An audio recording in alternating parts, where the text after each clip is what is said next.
Hello friend, welcome to my channel Unplugged NBA USA. Who have I interviewed where I went to their children? Man, you got some amazing kids. 3 kids, and they're all high performers. Give me the game. What did you do? Very few of us do that. We go off. I turned out okay, or I didn't turn out. I turned like I'm traumatized, so I'm doing the opposite of that. Not realizing that some of that was necessary. So because we had to walk to school at 5. Now you taking your kid to school every day and picking them up every day, and they 17 years old. Like that's what we usually do. Sometimes we're on either we're polarizing on the pendulum of how we raise. So I think nobody has the foolproof answer. Why? Because every child is different. Not be ready for responsibility to their 10 or 11 or 12. It depends on 15 on the child, or 15. So fuck that. it's child dependent, because if your kid hella slow, Yeah. or they got a learning disability, or Yeah. whatever, you know that. So, but I think that's what the issue. There's no one size fits all for every kid, because it's hard.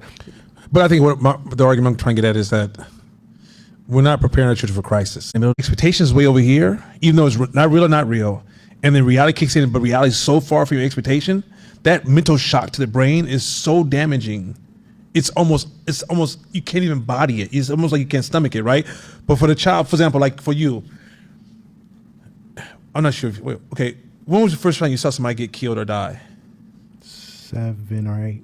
Okay, so tomorrow, if you saw somebody get killed and die, your response is going to be different than somebody who's never seen anybody ever die for real, right? It's almost like what the like you told the story of like how everybody stood around there crying. They don't have that tolerance built in from their past, and so what parents have historically done is I'm not saying you do safe preparation. We're not talking about some extremes, right? You don't take your child to a forest and leave and say, hopefully if they make it home, my kid, they don't. That's not what I suggest whatsoever, right?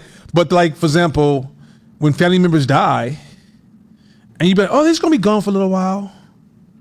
What happens if you die the next month for some cancer, or next year or 2 years from now from cancer? Did you prepare your child for responsibilities? Even if they have to go stay with an in-law house, how do you prepare that child to protect themselves and make better decisions and have a little bit more ownership? Because will the in-laws have the same level of ownership of everyday responsibility to directing that child? Or do you always try to plug into that child just in case anything happens? And I think that's what somehow we got away from this. We want to live for the best, not the reality of what we got to go into, and the reality to go into. And once again, all these can change, and like you say, that there's different variations per house. I think when you start saying, is it too early? What I'm concerned about is that sounds social justice-y to me, because social justice is known for removing friction as opposed to helping us lean into the friction and become stronger, right? So, like, I love watching my daughter go play soccer. The little girls be getting hurt, and not one parent be like, oh, let's just go home. Coach, I'm gonna sue you. Right? Parents be like, get back up, get back in the game. Let's go. You wanna come and get a hug? You good? All right, let's go. That is a great model. Even Mama Linda, who's much older, she's like, and Mama Linda's the sweetest person next to Jesus. Like, Jesus has a chance, may lose this award every year to Mama Linda. But Mama Linda is even the same way of like, I love that for girls, because you're teaching girls that competition is not about always winning. Matter of fact, if you score in soccer and your team is celebrating, they throw the ball in and the team's taking off. So why are you celebrating? The game's starting up again. Let's go. So what that's telling you is that, hey, win is part of a bigger story, but don't stop like, oh, we done. I done made some, I'm big time, I graduated, I'm done. The world owes me now. It tells you, even in your win, next move. Then your win, next move. So there's an element there that to me, and it's really like issuing in healthy friction to make our children stronger, so the next day we don't find our children want to commit suicide or they're super depressed because we raised them to say the world should just be happily ever after. I used to hate the story when they tell girls the prince came along and then they live happily ever after. And then you see these young black girls. Now I can't talk for white girls. Go get a thug with some money and thought we're gonna live happily ever after, and realize you're about to live tormented ever after, right? But it removed the. If you don't know responsibilities are important, then how are you choosing your mate? How are you choosing your mate? Yep. You got to know, woman and man, we both have responsibilities here. If I just say, I'm going to choose you because you're so cute and you made me laugh and you brought me flowers, you didn't tell me about the way you show up to responsibilities. All right, what's your responsibility even what happens the day you don't like me? Or you mad at you. You mad at you. What happens when the kids get on your nerves? What happens? Because kids said, kids tell adults, fuck your life. Kids tell adults, fuck your life. You got to do this. Do you rebel and go, no, I'm going to do me. Fuck these kids. Or do you say, all right, life's a sacrifice. Like my mentor told me, my life's for this point is a sacrifice until I get these kids to become their own adults. Right? Do you say 18, you got to go? Like, going back to your point, some kids 18, some kids 30, some kid can leave by at 16. Right? It's Right, relative. Right. But you should always have friction on that kid. Always Whatever healthy that friction. is, it should be friction on it. So Healthy it's not friction. like, oh, I'm just get to do me and be a kid till I'm ready to not be a kid. And that's the thing with the responsibilities. It's like when you send a kid to school, I'm watching, let me tell you where this is coming from. I'm watching my daughter, it's in a private school. Expensive. It's more expensive than college, bro. But she's in private school. That's $1,000 a month. Suckers. Anyway, so I look, when I realize how much I'm paying for it, man, it's just real money. But anyway, but I'm watching in private schools and I'm watching their peers. Them kids moving. They on some other shit. Them kids like almost at 4th grade level in the 1st grade. Like, let's go. And they own it. They not own like, oh, I got to do all this homework and oh my God, these responsibilities. These kids be like, Mom, I got to handle this tomorrow. We need to have this on top. Because like, are they partnering with us to go to school? Then you go to some families and mama's doing everything, daddy's doing everything for the kid. And then when the kid gets older, like, oh, this kid can't. Well, because the kid never developed that muscle. There's nothing wrong with your kid. They don't have the muscle. And we grew up, it's all around us. And yet you still let these people in our house talking about, is that too much? Man. It's relative. Because if mama is trying to survive and she has, let's say the girl at McDonald's right now have a child. She's not educated like Shabisha. So her choices are a little bit less right now.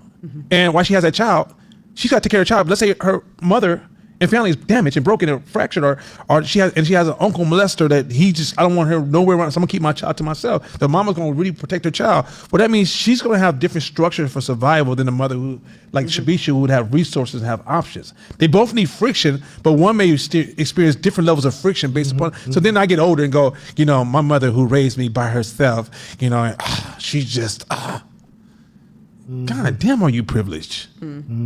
Like, how unappreciative can you be? So anyway, let's jump into these slides because I'm ready to fly into some stuff, ready to roll. Any questions before we get forward? This week, this is one of the weeks we can talk. You can grab interrupt anything. Let's jump to a conversation. Go ahead, Shakina. Shakina's like, last? I do that every week. Go ahead.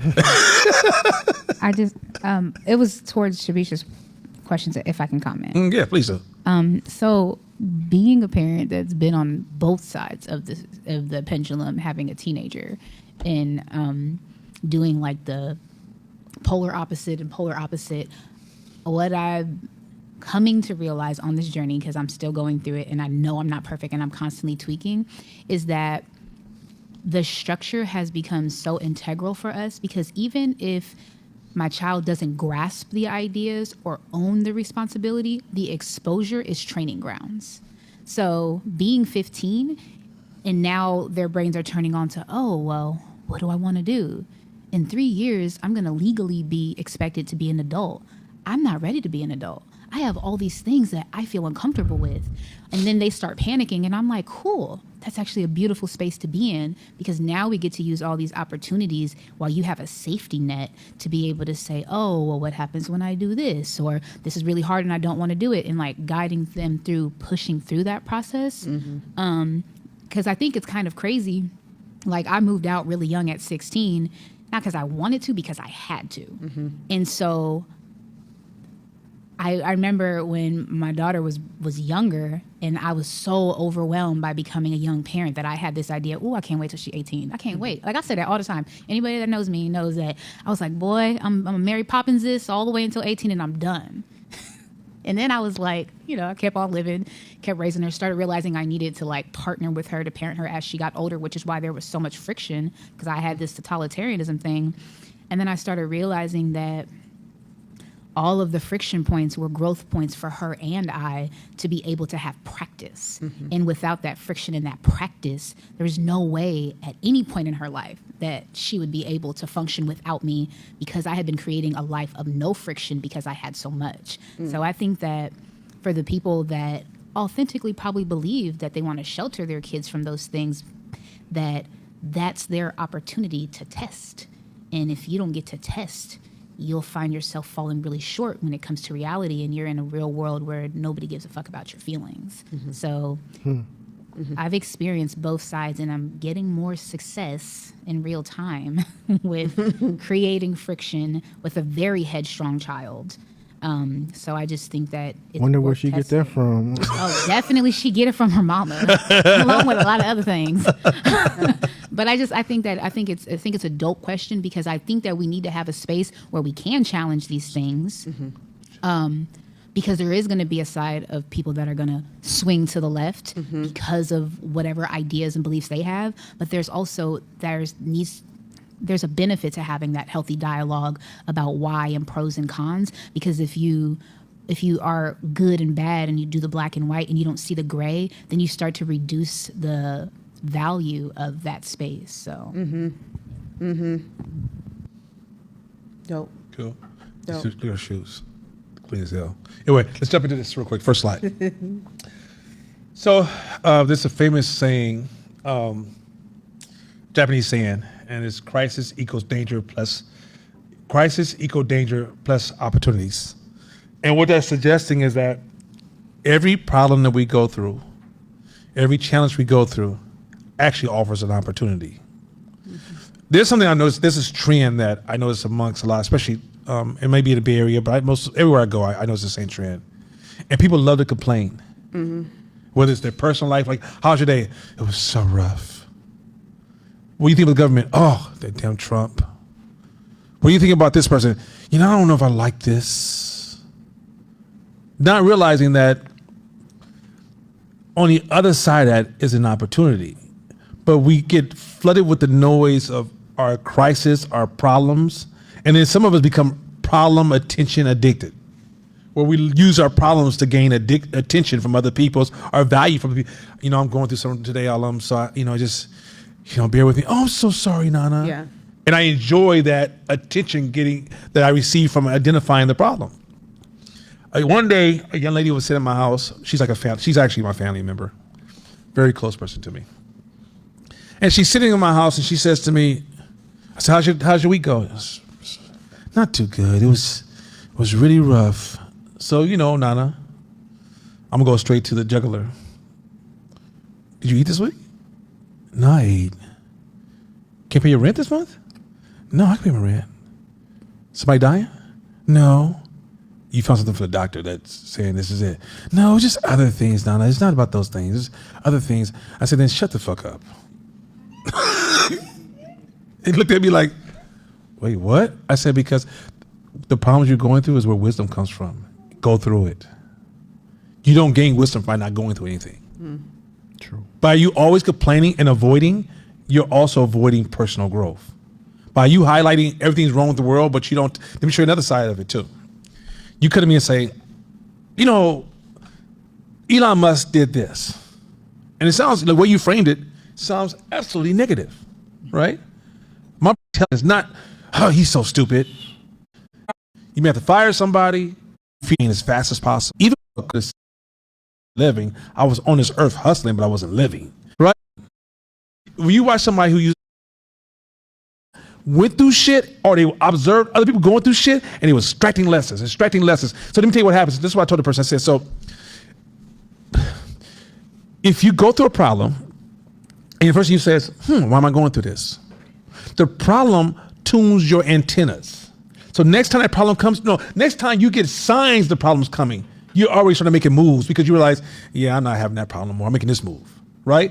But if your antennas are not tuned, you can walk. This is why you're doomed to repeat the same dumbass mistakes. Is because when you leave it at just a problem, you don't retune your antennas. And so when it lands every time, just because it changed its mask, you're like, I didn't see it this time. Oh my God, I don't know. This always happened to me. Oh my, I feel like a victim of the world. The world hates me.